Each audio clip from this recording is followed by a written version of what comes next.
గడిచిన కాలం అంతా కూడా ప్రభు తన రెక్కల చాటున మనల్ని దాచి భద్రపరిచి ఈ సమయంలో పరిశుద్ధ గ్రంథం నుండి ఆయన లేఖన భాగములను మనం ధ్యానం చేయడానికి ప్రభు ఇచ్చిన సమయాన్ని బట్టి ప్రభుకు స్తోత్రాలు చెల్లిస్తూ మీ అందరికీ వందనాలు తెలియపరుస్తున్నాను.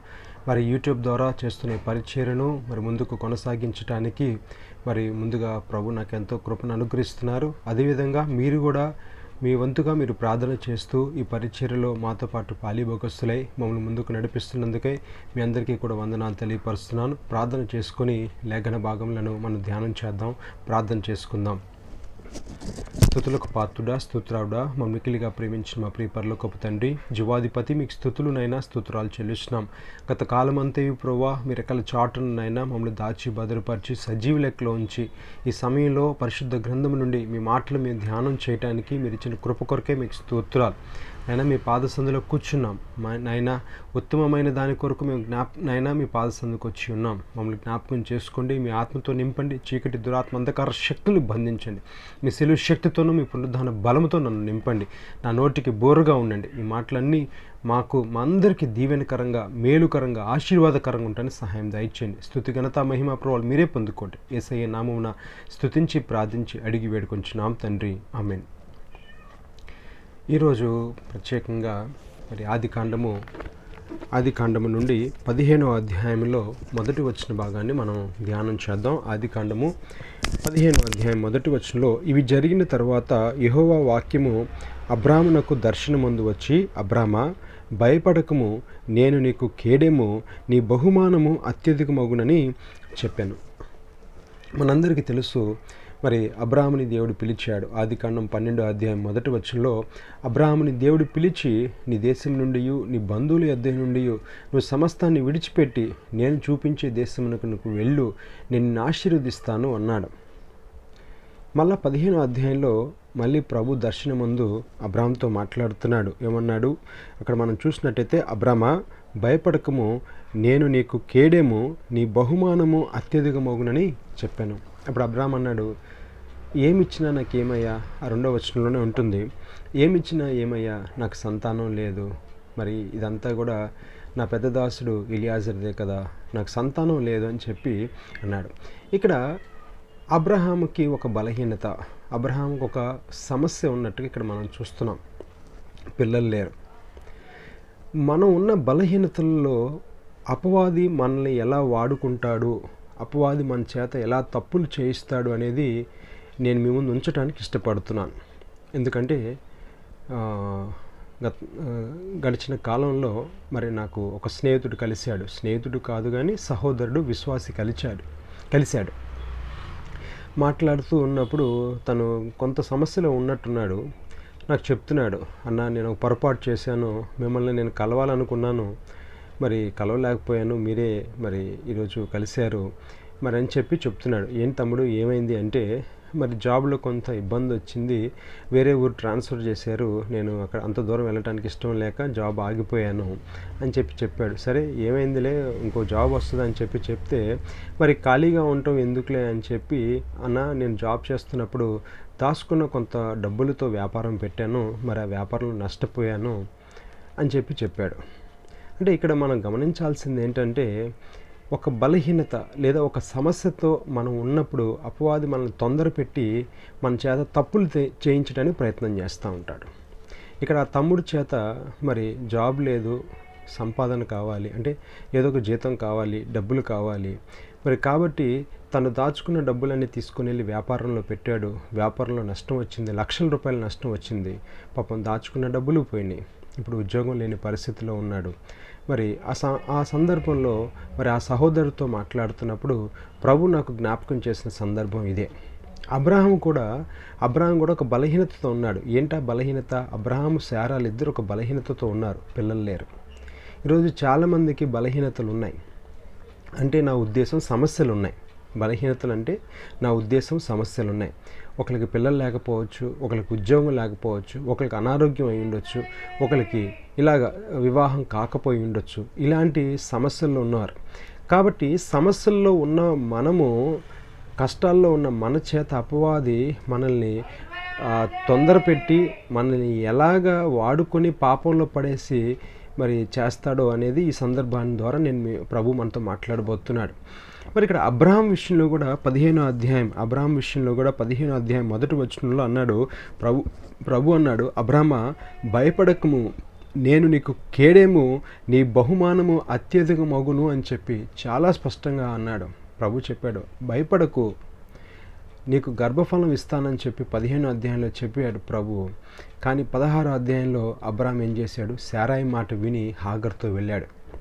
16వ అధ్యాయం మొదటి వచనంలో మరి నాకు పిల్లలు లేరు, అబ్రాము భార్య అయిన శారాయి అంటది అబ్రామ్తో, నాకు ఇటు పిల్లలు లేరు, కలగట్లేదు, ఇదిగో మన ముసలాళ్ళు అయిపోయాము, నా హాగరు దాసి ఉంది, ఆమెతో వెళ్ళు, కనీసం పిల్లలు కలుగుతారు అని చెప్పి అక్కడ చెప్పింది.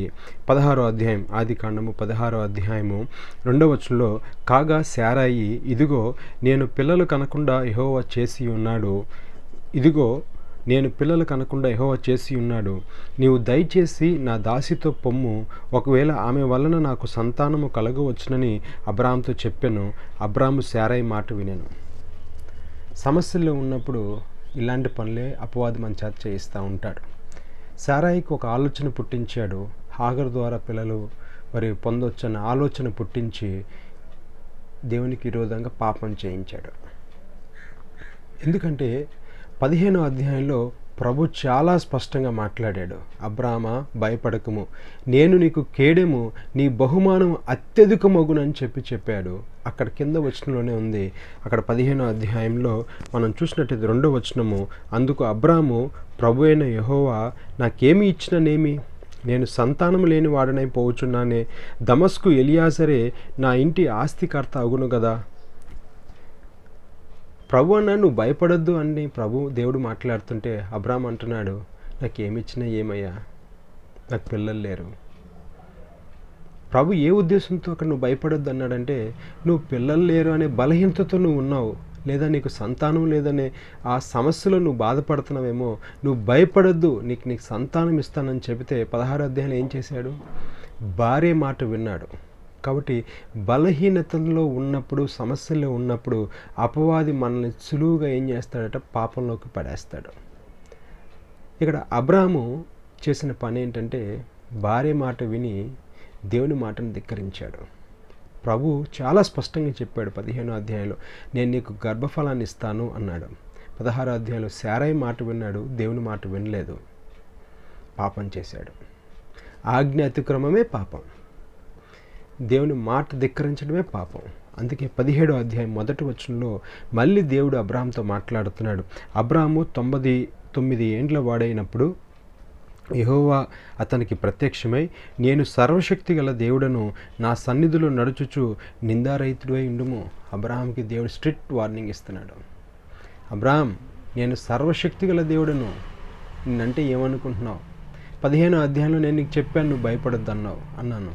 కానీ 16వ అధ్యాయంలో నువ్వు చేసిన పని ఏంటి? పాపం చేసావు. నా మాట ధిక్కరించి నీ భార్య మాట విన్నావు, నా మాట వినలేదు, నువ్వు పాపం చేసావు. ఆజ్ఞాతిక్రమమే పాపం. అందుకే 17వ అధ్యాయంలో మళ్ళీ అబ్రాహాంతో మాట్లాడుతున్నాడు, నేను సర్వశక్తి గల దేవుడను, నేను శక్తిమంతుడైన దేవుడను, నీకు గర్భఫలం ఇవ్వలేను అనుకుంటున్నావా?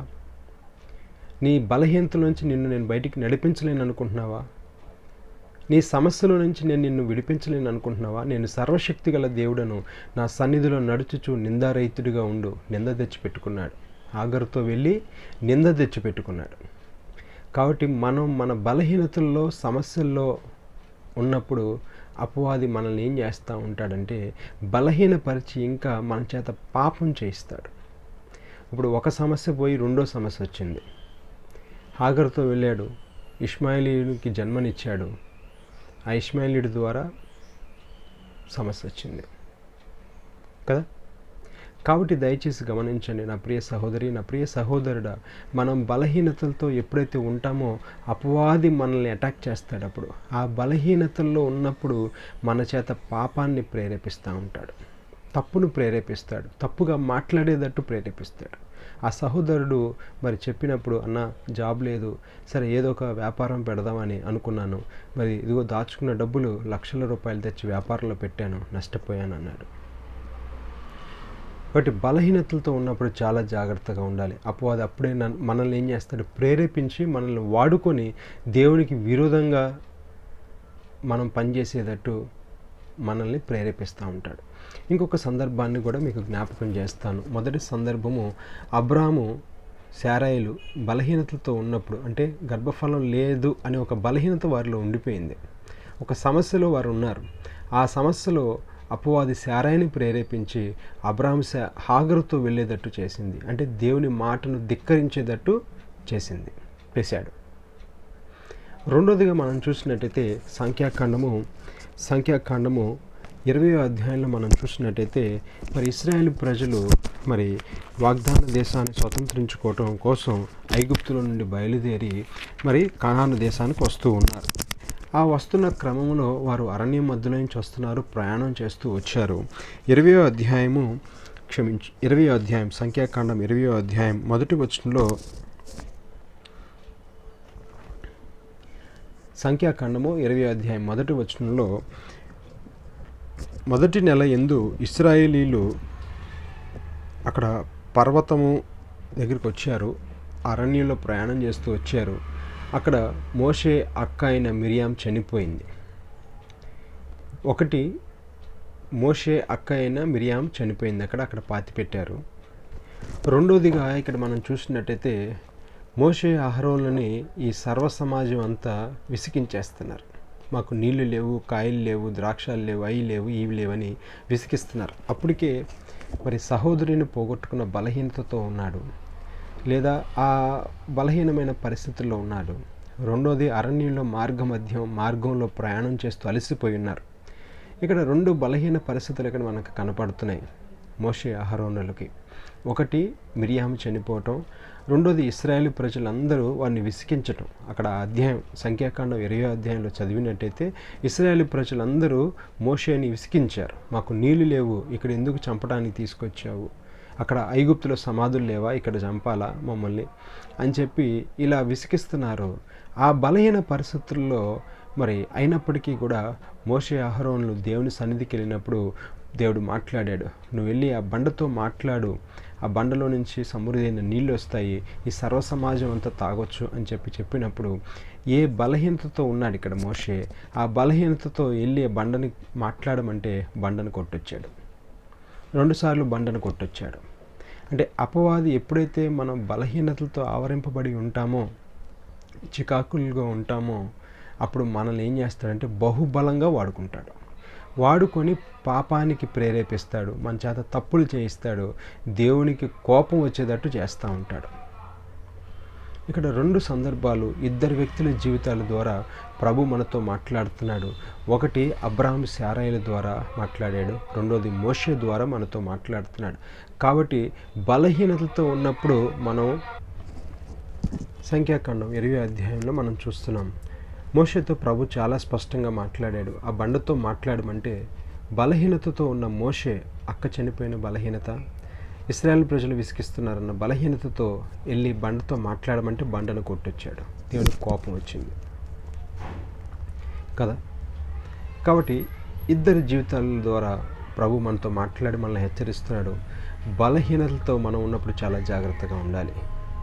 ఉద్యోగం లేదనో, లేదో పెళ్ళి అవ్వట్లేదనో, లేదో ఇంకోటో పిల్లలు లేరనో, ఇలాగ ఏ బలహీనతతో మనం ఉన్నామో ఆ బలహీనతలో అపవాది మనల్ని ఏం చేస్తాడంటే ప్రేరేపించి మన చేత తప్పులు చేయిస్తూ ఉంటాడు.